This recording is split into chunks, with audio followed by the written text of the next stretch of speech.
حضرت قبل كده اجتماع مع الإدارة وعرضت عدد المتدربين، ساعات التدريب، نسبة الرضا، والرد كان صمت أو سؤال بسيط ولكنه قاتل. طيب إيه اللي اتغير فعليا في الشغل؟ في الحلقة دي هتفهم 3 أسباب تخلي مقاييس ال L&D ما تثيرش إعجاب التنفيذيين، وإزاي تغير طريقة القياس علشان تتكلم بلغة يفهموها.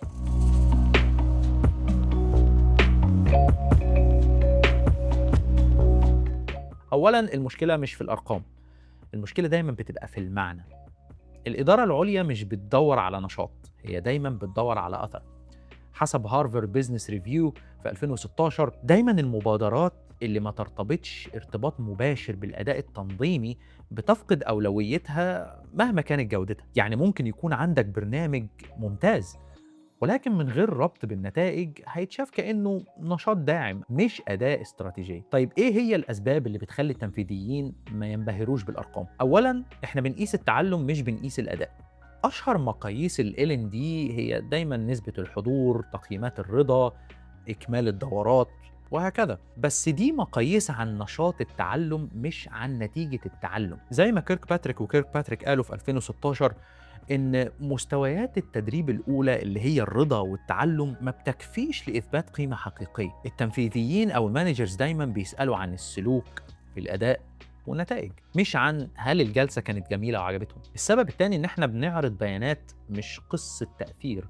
الإدارة مش عايزة تشوف جدول إكسل كبير، الإدارة عايزة تفهم إيه المشكلة، إيه الحل، وإيه اللي اتغير. على حسب ديوريت في داتا استراتيجي في 2019 البيانات من غير سياق وقصة صعب تتحول لقرارات. أحيانا ال L&D بيعرض أرقام لكن ما بيبينش رابط واضح بين التدريب وتحسن العمل. لو مهتم تتعلم ازاي تربط التعلم بنتائج الاعمال بشكل عملي اعمل سبسكرايب للشانل علشان يوصلك كل جديد اول ما ينزل. السبب الثالث ان احنا بنقيس بعد التدريب مش بعد التطبيق. غالبا بنعمل استبيان في نهاية الجلسة لكن ما بنرجعش نسأل هل المتدرب طبق؟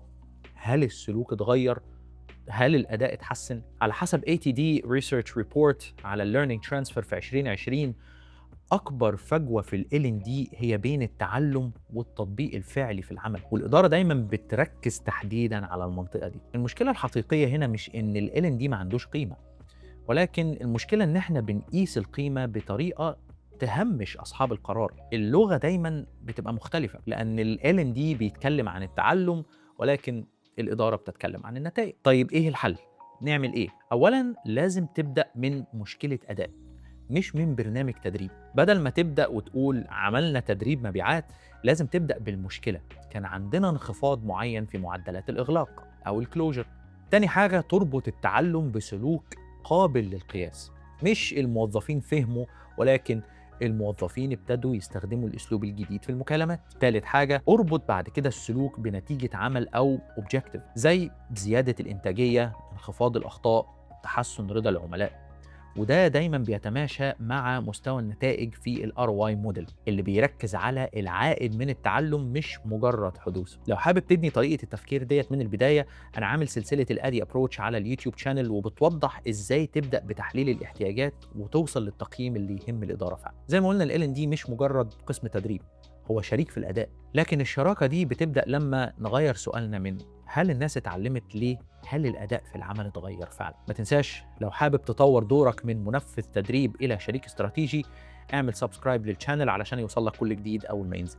شكرا ليكم واشوفكم الحلقة الجاية.